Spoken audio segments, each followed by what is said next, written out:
The rain had not stopped for 72 hours. It came down in a steady, cold sheet that swallowed the valley and turned every inch of earth into a heavy paste of mud and shattered roots.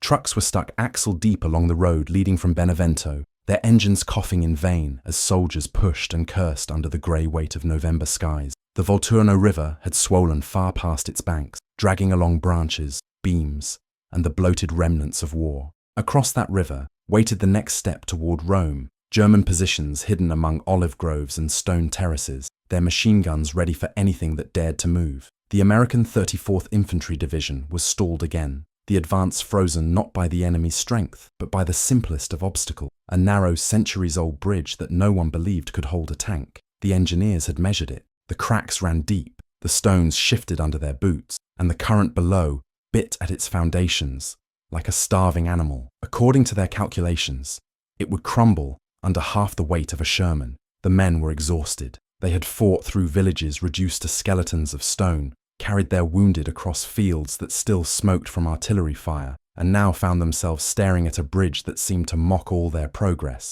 The tanks waited in silence, dark silhouettes under tarps, their crews sleeping inside the steel beasts like entombed knights. That was when he appeared, an old man from the nearby village, leading a donkey and dragging a cart of broken wood and rope. No one paid him much attention at first. Civilians came and went, most begging for food or shelter.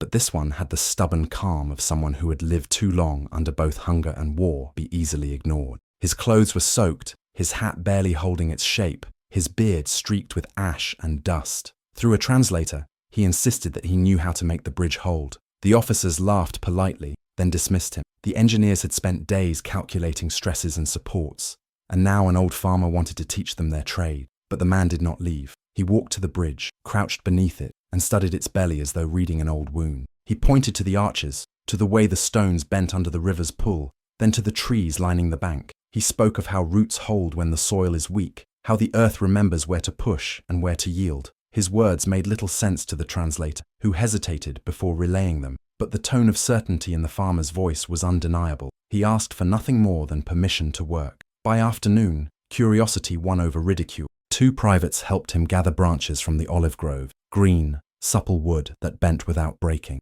The old man tied them together with rope and something sticky and black, a tar-like mixture he carried in a tin can. One by one, he slid the bundles beneath the bridge, binding them to the supports, creating what looked like a web of roots under the crumbling arch. The engineers watched, half amused, half intrigued. To them, it was absurd, childish even. But as the farmer worked, more men joined in. Pulled by some strange sense of hope or superstition, they tied, tightened, reinforced, filling the air with the scent of wet leaves and sweat. The farmer murmured constantly as he worked, a rhythm of words that might have been prayer or calculation. By sunset, the old bridge looked like something reborn, a patchwork of ancient stone and living wood, bound together by desperation and belief. When darkness came, the rain finally broke. Mist rose from the river, and a pale moon revealed the strange creation glistening under its light. The commanding officer ordered a jeep to test it. The driver crossed slowly, every creak of stone echoing through the night.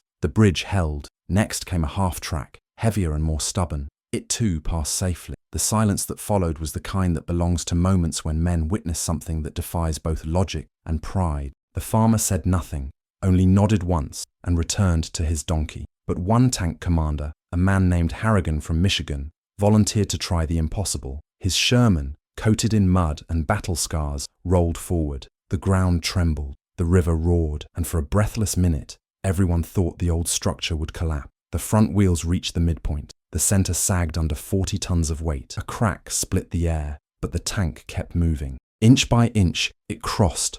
When it reached the far bank, men cheered like madmen, their voices carrying across the valley. Harrigan leaned out from the hatch, laughing, drenched in relief. Behind him, the old man smiled for the first time. By dawn, the rest of the division followed. The tanks moved across one by one, the sound of their engines blending with the river's rhythm. The engineers inspected the bridge again and found, to their disbelief, that the flexible olive branches had distributed the pressure across the entire span, letting it absorb weight instead of resisting it. It was crude but brilliant, something born not of schooling, but of generations watching the land shift and breathe. By noon, the army's advance resumed. German artillery opened fire from the hills, and the roar of war returned. But that bridge, that absurd contraption of stone and living wood, had already done its part. The Americans crossed into ground the enemy never expected them to reach so quickly, and behind them, the old farmer and his son stood quietly, watching the column disappear into the fog. None of the soldiers ever learned his name. They called him the Olive Man, or simply the Old One. His idea, once ridiculed, became a whispered legend among the engineers, proof that sometimes the land itself knows more about survival than any manual written in an office thousands of miles away. The following morning broke with a thin, hesitant light creeping across the valley. Smoke curled upward from the hills, where German guns had fired through the night, and the air was heavy with that metallic scent of rain-soaked iron and cordite that soldiers came to recognize as the smell of a new day in Italy. The American tanks stood lined along the far bank of the river, their armor glistening wet, their crews eating cold rations in silence. For the first time in weeks, the division had a clear route forward. The men moved slower than usual, perhaps out of disbelief that the cursed crossing was finally behind them. The old bridge remained intact, green branches gleaming beneath it like veins of life. A squad of engineers stayed behind to reinforce it properly, but one officer admitted quietly that he didn't dare change too much, almost as if altering the farmer's work might undo the strange balance that kept it standing. They took photographs and made sketches, though none of them would ever fully understand the principle. They only knew it worked, and that the line was moving again. Beyond the river stretched the rolling fields that led toward Mignano, where the Germans had built another defense line of stone and steel. The tanks began to roll, one by one, treads grinding against the soaked road as they advanced toward the sound of artillery in the distance. The villagers emerged cautiously from their shelters after the Americans had crossed. For months, they had lived between front lines, 1 week under German boots, the next under Allied patrols. They gathered near the bridge, whispering about the old man and his strange gift. His name was Matteo Bianchi, a farmer whose family had worked the same patch of land for generations. Before the war, he had been known for growing the oldest olive trees in the valley, their roots tangled in the stone terraces his ancestors had built by hand. When the Germans came, they took his livestock, burned half his fields, and left him with nothing but his stubbornness and his tools. Some said he had lost his sons to the war, though none could say which side they fought on. When the Americans arrived and spoke of their tanks being trapped, Matteo had watched from his ruined barn, and something in him refused to let the river win. He had spent his entire life watching storms wash away his soil, then watching it grow back stronger because the trees held fast. To him, bridges were not built, they were grown. That was his secret, though no one had cared to ask. As the column moved north, word of the incident spread. Officers from nearby units came to inspect the bridge, not out of admiration but curiosity. They asked questions, took measurements, even sent messages to headquarters describing an unorthodox local reinforcement method. A few dismissed it as luck or coincidence, yet others saw potential. Field engineers began experimenting with flexible wood reinforcements on temporary crossings, mimicking what the farmer had done. Some worked, some didn't, but the story persisted. A rumor of a peasant whose intuition had saved an entire armored advance.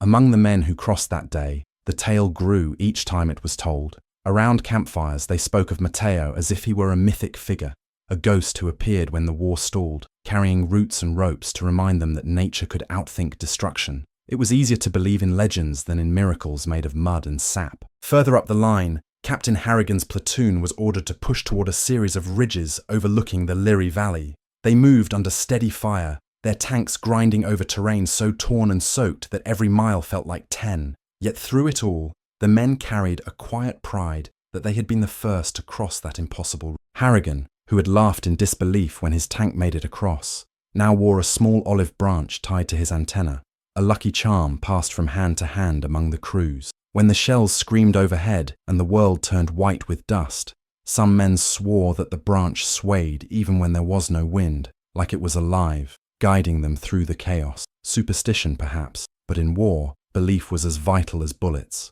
Days turned into weeks. The advance through central Italy was slow, brutal, relentless. The Germans fought for every ridge, every stone house, every inch of muddy road. The Americans clawed their way forward inch by inch, driven by exhaustion as much as orders.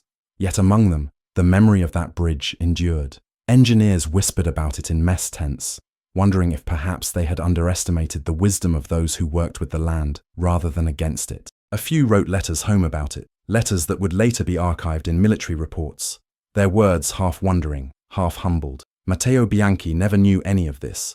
He returned to his fields once the battle moved on, patching what he could, burying what he could not. Sometimes, soldiers from later units stopped by to thank him, offering chocolate or cigarettes in gratitude. He would accept with a polite nod, but his eyes always drifted toward the hills, where thunder still rolled. In the grand chaos of war, his act might have seemed small, almost forgettable, yet for the men who crossed that bridge, it became proof that hope could be built from the simplest materials, hope that bent but did not break. The farmer's idea would later be tested by Allied engineers and found to have real merit. The flexible wood absorbed vibration and redistributed load pressure more evenly than rigid beams. They gave it a technical name, filed it in a report, and never once mentioned the old man who had shown them first. But among the soldiers, the legend endured. They said the olive branches had life in them, that they carried the strength of the earth itself. In the months that followed, when the campaign turned colder and darker, the story of Matteo's bridge would return in whispered prayers before each new push, a reminder that survival often came from the hands no one thought to listen to. The tanks advanced into the foothills 2 days later, grinding over shattered cobblestones and mud that clung to their treads like tar. The rain had not truly left, just transformed into a low, perpetual mist that blurred distance and sound alike. From above, the German artillery watched everything. Each turn of the valley was marked by the shriek of shells. The land itself seemed to resist movement. It was a cruel terrain, made of tight roads, stone walls, and gullies that trapped smoke and fear. When the first shell landed near the lead Sherman, dirt rained over the column like broken glass. The second one struck closer, splintering the wall of a farmhouse into powder. The air turned to fire, and men dove for cover, shouting coordinates, trying to locate an enemy they could not see. Harrigan's tank responded first, turret rotating with a mechanical whine before spitting a 75mm shell into the hillside. The explosion echoed, but nothing silenced the guns above. The Germans had the high ground, invisible and merciless, and every move forward was answered with steel. The bridge was now miles behind them, but its legend travelled with the division. Word had spread that their crossing had defied both nature and logic, and the 34th carried that reputation like a banner. Yet reputation did not stop shrapnel. Men fell by the dozens in the next engagement, pinned under relentless fire near a hamlet called San Pietro. It was a ghost of a village. Roofs collapsed, windows shattered, the smell of rot rising from cellars. The tanks took positions among the ruins, turning the streets into metal trenches.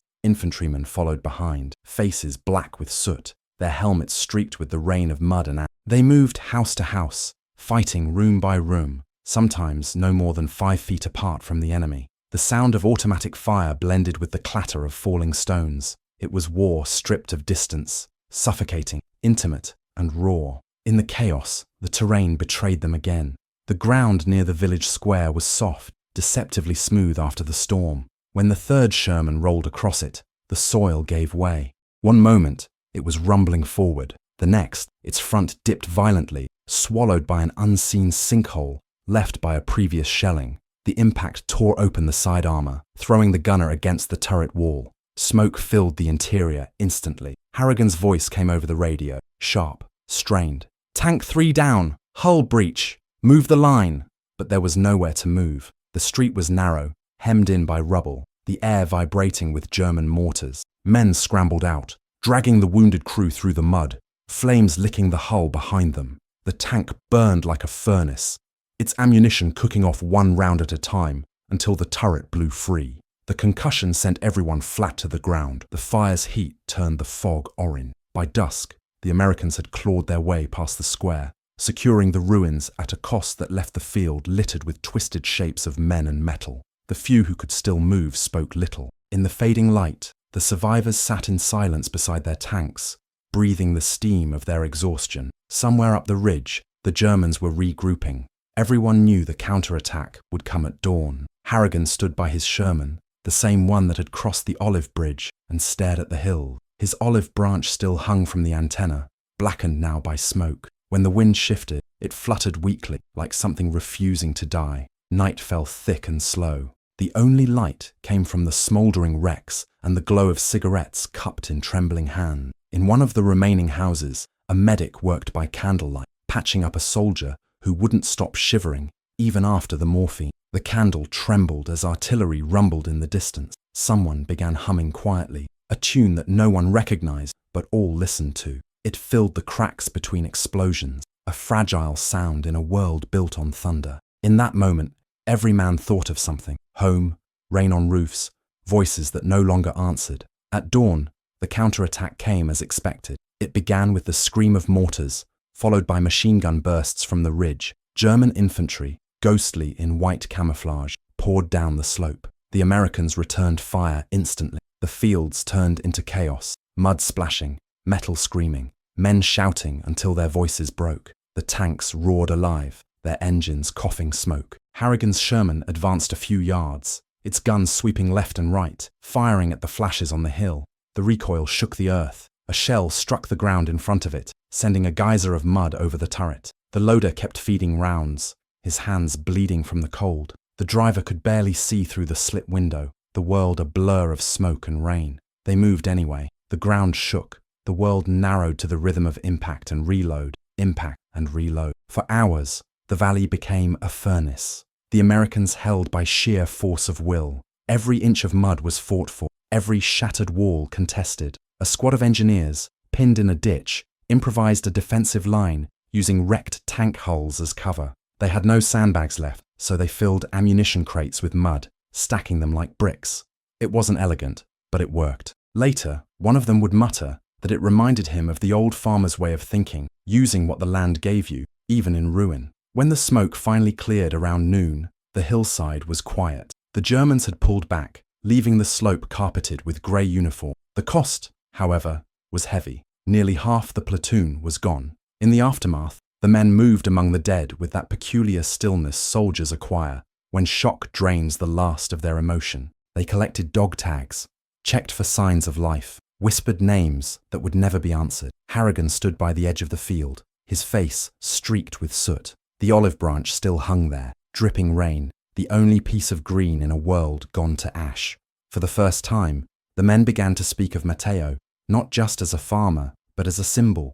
They said his bridge had given them luck, that the strength of roots could carry them through anything. It was foolish, but it was something to hold on to. That night, as the surviving tanks refueled and mechanics worked under dim lanterns, a new order came through. Push further north at first light. The men groaned but obeyed. War allowed no time for mourning. The bridge, the farmer, even the dead, everything became memory before the next dawn. Still, as they moved out the next morning, someone tied another olive branch to a tank's antenna, then another.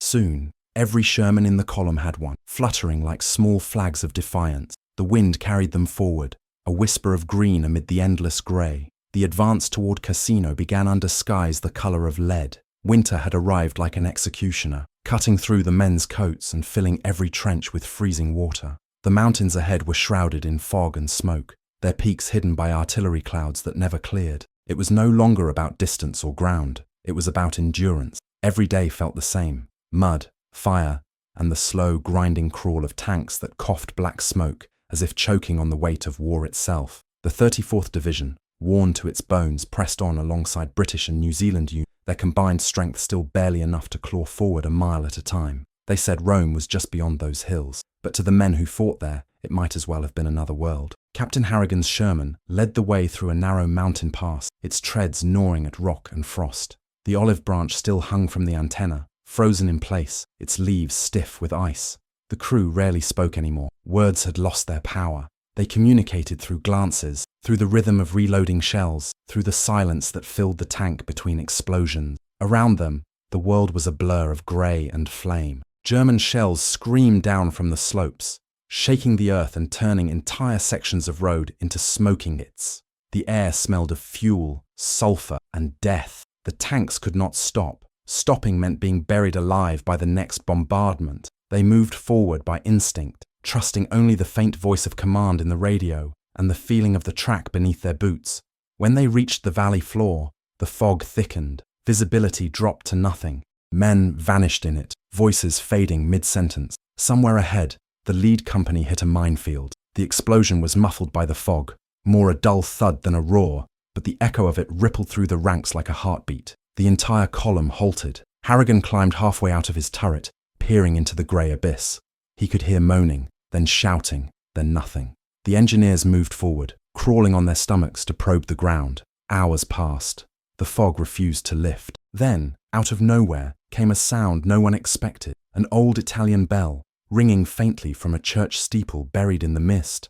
It tolled slowly, each note carrying through the cold air like the heartbeat of a ghost. The men stopped what they were doing. Even the shelling paused, as if the mountain itself was listening. They found the church later that day, half destroyed, its walls leaning, its altar buried in rubble. A handful of civilians had taken refuge inside, mostly women, children, and one priest whose hair was white as snow. He stood at the doorway as the soldiers passed, making the sign of the cross over each tank. No one asked him to. He did it out of habit, or faith, or madness. But in that place, amid the ruin and the noise, something shifted inside the men. War had stripped them of nearly everything: comfort, sleep, certainty, but not the strange human need to find meaning in the ruin. When the priest saw the olive branch tied to Harrigan's tank, he smiled faintly and said in broken English, "Olivo, pace, life, olive, peace, life," words that sounded foreign on the battlefield. That night, the men bivouacked near the ruins. The ground was frozen, and the air carried the distant thunder of ongoing battles to the north. Fires burned low, their smoke curling into the fog. No one spoke much. The sound of coughing mixed with the crack of frozen mud under boots. In a corner of the makeshift camp, an engineer named Porter sat sketching the outline of that bridge from memory, the one the old farmer had built. He said he couldn't stop thinking about it, how something so fragile had endured when everything else fell apart. A medic overheard and muttered, maybe because it was alive. They didn't speak after that, but the thought lingered. By morning, new orders came. Push toward the Rapido River, another crossing. The irony wasn't lost on anyone. The maps showed it as a narrow line of blue, but the veterans had learned that every river in Italy was a graveyard waiting to happen. The Rapido ran fast, deep, and cold, flanked by minefields and barbed wire. The Germans had fortified the far bank with machine guns and mortars, turning it into a wall of invisible death. As the tanks approached, Harrigan felt that same unease he had known at the Volturno, the quiet dread of trying to cross something that wanted to swallow them whole. The engineers tried first. Pontoon sections went into the water under cover of darkness, but the current tore them apart. Every attempt was met with tracer fire that lit up the river like veins of fire. Men screamed, boats flipped, and the black water carried them away. The tanks waited, helpless. The olive branches tied to their antennas shook in the cold wind. Some crews began whispering prayers, others just stared at the water. Then someone joked that they needed the old farmer again, and for a moment, the laughter felt almost human. But no farmer came this time. There were only soldiers, and war, and the sound of bullets hitting water. After 3 nights of failed crossings, a plan took shape. They would use wrecked tanks and debris to create a makeshift dam, a wall of metal and mud to slow the current enough for infantry to pass. It was madness, but in Italy, madness often worked better than reason. The first wreck was pushed into the water by hand, then another and another, until the river began to change shape, swirling around the steel carcasses. It was dangerous, desperate, but somehow it held. The men crossed at dawn, their silhouettes ghostly against the pale light. Machine guns opened from the far bank, cutting the air like razors. The first wave fell, but the second pushed through, climbing over the wrecks and into the smoke. By mid-morning, the Americans had a foothold. Harrigan's tank was the first to cross. As it rolled over the improvised path, water rising nearly to the treads, the olive branch brushed against the current, scattering drops into the wind. The crew didn't speak. Every man in that tank knew this was another borrowed miracle, another bridge born of desperation. On the far side, the fighting was close and cruel. Bayonets, grenades, hand-to-hand combat in the mud. By the time the firing stopped, half the company was gone, and the Rapido ran red beneath the morning sun. When silence finally fell, Harrigan stood by his tank and looked back across the water. The wrecked machines formed a jagged, twisted bridge. Ugly, brutal, but functional. He thought of Matteo Bianchi then, of roots and earth and living strength. Maybe bridges were never meant to be perfect. Maybe they were meant to suffer, to bend, to bear weight until something better could cross.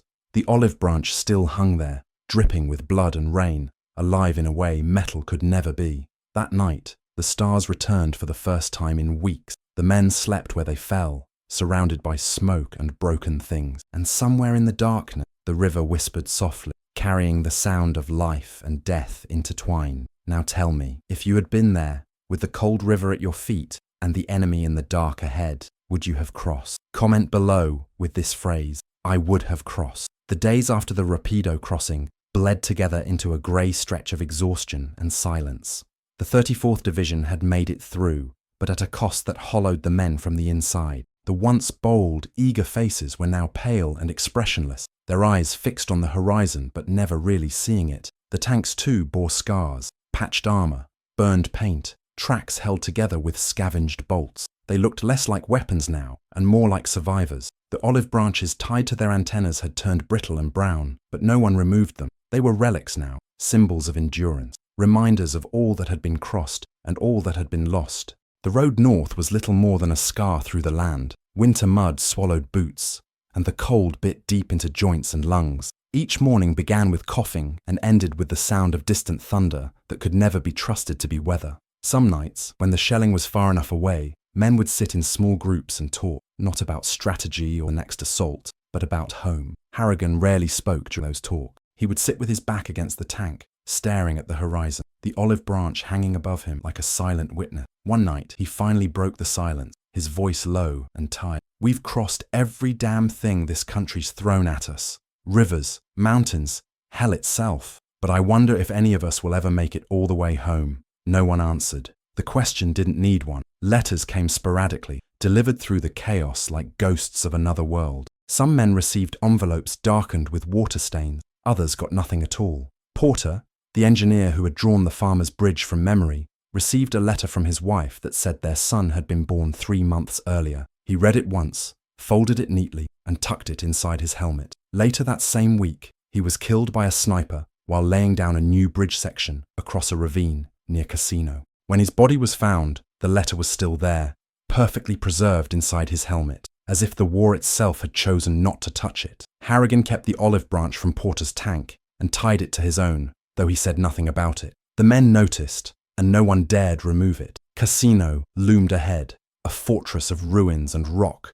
defended by men who refused to surrender. The monastery above the town stood like a dark crown against the clouds, ancient and unyielding. Every shell that struck its walls seemed to vanish without effect, as if the stones themselves had absorbed centuries of violence and refused to crumble again. The division prepared for yet another assault. By now, no one believed in victory, only in movement, forward, always forward, because turning back would mean facing ghosts too heavy to carry. When the order came, they moved with the dull obedience of habit. Tanks rolled forward, infantry followed, artillery screamed from behind. The mountain answered in kind, and the air filled once again with fire and dust. Amid the chaos, the olive branch on Harrigan's tank caught fire. A shell burst close enough to sear the leaves into ash, and for a brief moment, the crew watched it burn, unable to do anything but stare. Something about that simple sight, the branch turning to smoke, cut deeper than the explosions around them. It was as if the last fragile piece of humanity had been consumed. The driver reached up instinctively, trying to pat out the flame, but it was too late. The wind carried away what little remained. Harrigan said nothing, only lowered his head. When night fell, and the shelling ceased for a few hours, the men gathered again around what remained of their camp. Snow had begun to fall, light at first, then heavier, blanketing the ruins in a strange, deceptive peace. It softened the jagged outlines of broken walls and made the battlefield look almost clean. The men didn't trust it. Snow was quiet, and quiet meant danger. Still, they sat there wrapped in blankets, hands shaking from cold and memory. One of them, a young soldier from Kentucky, began to talk about the bridge again. "You think it's still standing?" he asked. No one answered right away.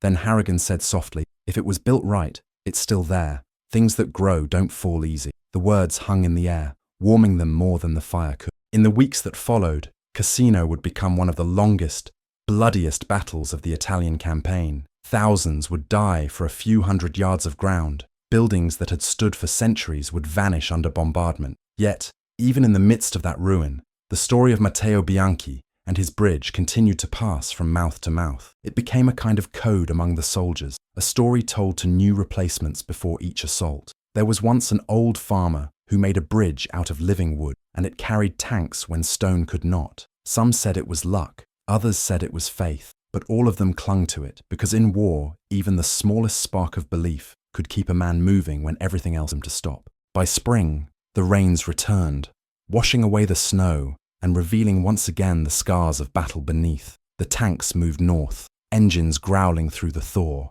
leaving behind the ruins of Casino and the dead buried in its shadows. The olive branch was gone, but something of it lingered in the way the men carried themselves, in the slow, steady rhythm of survival, in the refusal to break no matter how much weight pressed upon them. For every river crossed, for every mountain climbed, there was an unseen hand guiding them, shaped not by rank or uniform, but by memory, the memory of roots, of earth, of bridges built by belief when logic said they should fall.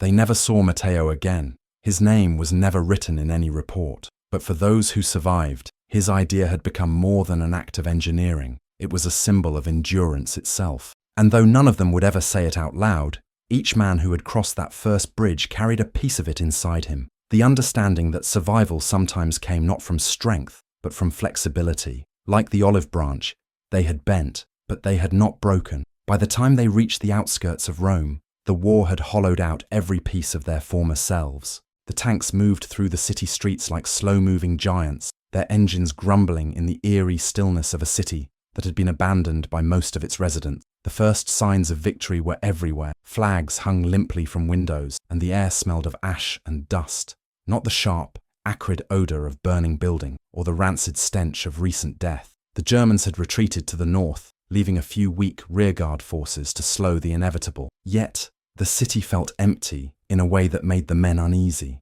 It was as though the people of Rome had fled, leaving only ghosts behind. It was a strange victory, a hollow one. The tanks rolled forward with the silence of men who had long stopped believing in the meaning of the flags they passed. Harrigan sat in the turret of his Sherman, his eyes fixed on the ruins of the city. The once beautiful buildings were scarred, some barely standing, their facades cracked open like broken shells. The monuments to Rome's ancient glory were now part of a battlefield that had seen too much destruction. The streets, once vibrant with life, now echoed with the distant noise of artillery and the muted cries of the few soldiers left behind to guard the city. The crew moved through the streets as if in a trance, their faces drawn, unshaven, eyes glazed over from fatigue. They passed by the Colosseum, the ancient structure a silent witness to another kind of battle, one that had ended centuries ago, but seemed somehow more familiar than the ones they had just fought. Not much left of it, is there? The loader, a young man from Nebraska, muttered as they passed the ruins. His voice was low,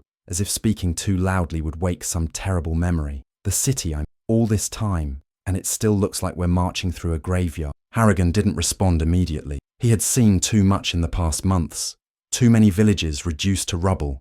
Too many faces buried in the mud. What was Rome, anyway? A place, a symbol, something he'd heard about in books and stories. Now, it felt like just another chapter in a history that was too painful to read. What did victory mean when the soil beneath you was soaked with the blood of friends, of strangers, of anyone unlucky enough to be caught in the tide of war? The men passed through the city with the quiet dignity of those who had already lost everything. They passed the ruins of homes that had been inhabited by families who would never return. They crossed through the main streets, avoiding the wreckage of what had been the heart of Roman culture. They made their way toward the outskirts, to the hills where the final German defences awaited them. But it felt as though there was nothing left to fight for. Not here, not in this city. The battle for Rome had already been won by the weather, by time, by the unfeeling hand of fate. They had won by simply being alive, by pushing forward when nothing but death awaited. It was a victory by attrition, not by valor. One afternoon, when they were camped on the outskirts of the city, the men gathered around a fire. It was a rare moment of peace, an evening when no one was calling for ammo or artillery support, when the only sounds were the crackling of firewood and the occasional murmur of men too tired to speak. The war had ground them down, hollowed out their minds and bodies, and here, in the quiet, they allowed themselves to be human again. They spoke of the things they remembered, childhood, home, the people they loved. They spoke of the strange, unspoken bond that had formed between them, one that no one ever discussed out loud, but that everyone felt. They were no longer soldiers, they were survivors. Porter's letter, still folded tightly in his helmet, had been read over and over again by different men, each one seeing something of their own lives in it. Now, as the fire flickered, Harrigan took it from his pack and held it up. "This is all we have left," he said softly. "This is the only thing they can't take from us. The memory of home, the thought of it." His voice faltered, but none of the men spoke. It wasn't necessary. They all felt the same way. They had lost their homes, their families, their futures in some distant, forgotten place. They were men without a caught in a war that erased everything that came before. But somewhere, buried deep beneath their uniform, there was still the flicker of a life they once knew. And though it seemed far away now, it was something they could still hold on to. The next morning, they received orders to move again. The war wasn't over yet, not by a long shot. Ahead lay the Gothic Line, the last major German defensive line in Italy, and beyond that, the Alps. The thought of more fighting, more death, was enough to drain the last bit of energy from even the hardiest of the men. It was hard to look ahead when so much had already been taken from them, but they had no choice. The war wouldn't wait for them to catch their breath. As the tanks rolled out of Rome, leaving behind the city that had once symbolized civilization, the men carried with them something invisible, yet powerful. They carried the weight of the lives they had taken, the lives they had failed to save, and the strange peace that had settled over them during their brief respite in the city. They carried the olive branch, too, in their hearts. Even if it was no longer physically tied to their tanks, it had been a symbol of survival, of bending but not breaking. But the further they moved, the heavier that burden became. What did it all mean, after everything? What did survival mean if all they had left were ghosts? The men asked themselves these questions in silence, letting the answers slip away into the wind, carried far beyond their reach. The mountains loomed ahead, an impenetrable wall of rock and snow. The men did not know what lay beyond them, but they had no choice but to press forward. The war would not end until it was done with them. They moved through the fog, through the valleys and hills, a ghostly procession of soldiers whose names would never be remembered, whose lives would never be fully understood. But they had crossed, and they would continue to cross, until there was no more earth beneath them to conquer. They would carry their ghosts with them, bending but never breaking, and they would keep moving forward. The Gothic line awaited them like a wall of stone and iron. The soldiers, already haggard and worn by months of brutal warfare, faced it as they had faced everything else in the campaign, with quiet resolve and the weight of all they had already crossed. The landscape here was different, steeper, harsher, more unforgiving than any terrain they had encountered. The Italians had no words for the vast, desolate cliffs and valleys of this place, and even the Germans seemed to have built their defenses with the understanding that nothing human could survive in such a place. But survival was all that the 34th Division knew. Each of them had become something else, something stripped of comfort, of certainty, of identity. In those long days after Rome, they were no longer simply soldiers or men from Iowa or Nebraska, but something shaped by the war itself. They were ghosts who moved forward, each crossing another line, yet unsure of what they were crossing for. The olive branches that had once adorned their tanks were long gone, their significance reduced to a faded memory, a fragile hope, a symbol of resilience. The climb to the Gothic line was as slow and brutal as the rest of the campaign. The tanks struggled through the narrow passes, their engines screaming with each turn, their treads tearing up the frozen earth. Snow began to fall again, thin and bitter, coating everything in a layer of white that only made the weight of their fatigue more apparent. The air was thin and cold, cutting through their uniforms and numbing their limbs. The men had long stopped asking questions. They moved like machines, almost unaware of the human cost of each step forward. In the trenches, there was no place for thoughts of the future.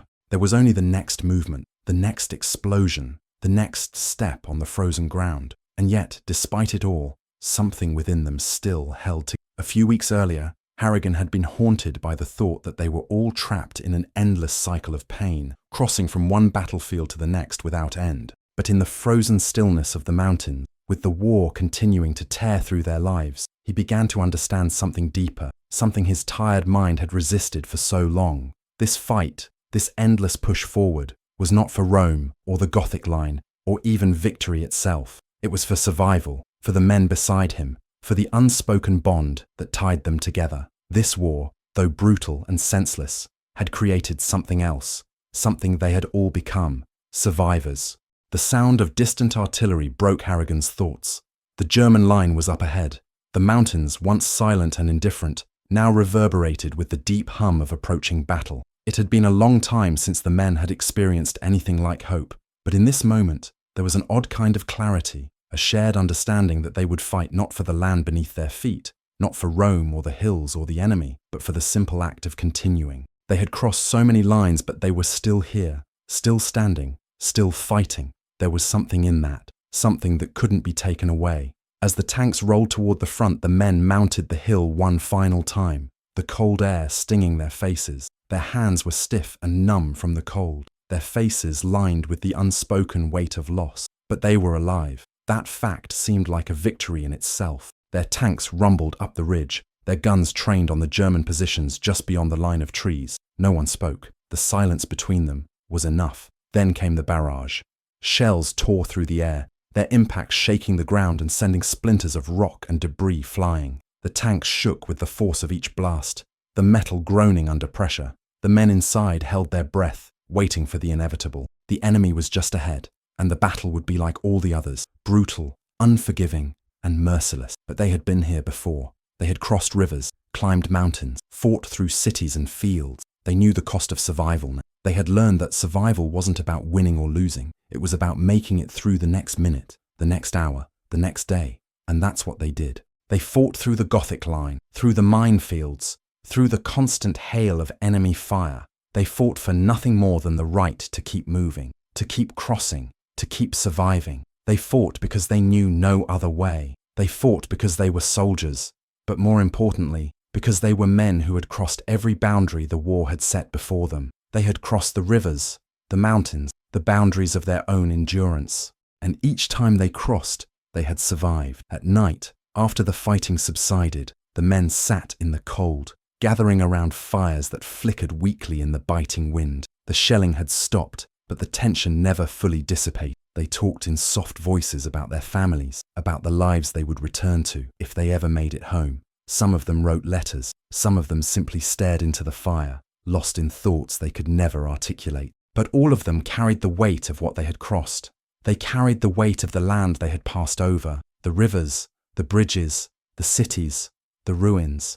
Each of them bore a piece of that history, an invisible weight that would follow them for the rest of their lives. Some of the men began to speak of the old farmer, Matteo Bianchi. They had crossed so many rivers, so many lines, and in their minds, the memory of that first bridge became something more than just a story. It became a symbol of endurance, of strength, of the strange unspoken wisdom that sometimes only those who have lived with the land can understand. They spoke of him with reverence, as if he had given them something they could never repay, something they could carry forward with them long after the war had ended. When the war finally ended, when they returned home, there would be no grand victory parade, no accolades or medals. There would only be men who had crossed more than anyone should have to, men who had endured the unendurable. They had crossed every line, and they had survived. And in the quiet moments of the years to come, in the stillness of their homes, they would carry the memory of those crossings with them, of the bridges built and the bridges crossed, of the old farmer and the living wood that had held them when everything else had seemed ready to fall apart. In the end, the greatest victory was not in Rome or the Gothic line, but in the strange, enduring hope that survived within them, the hope that, no matter how broken the world became, it could still be crossed.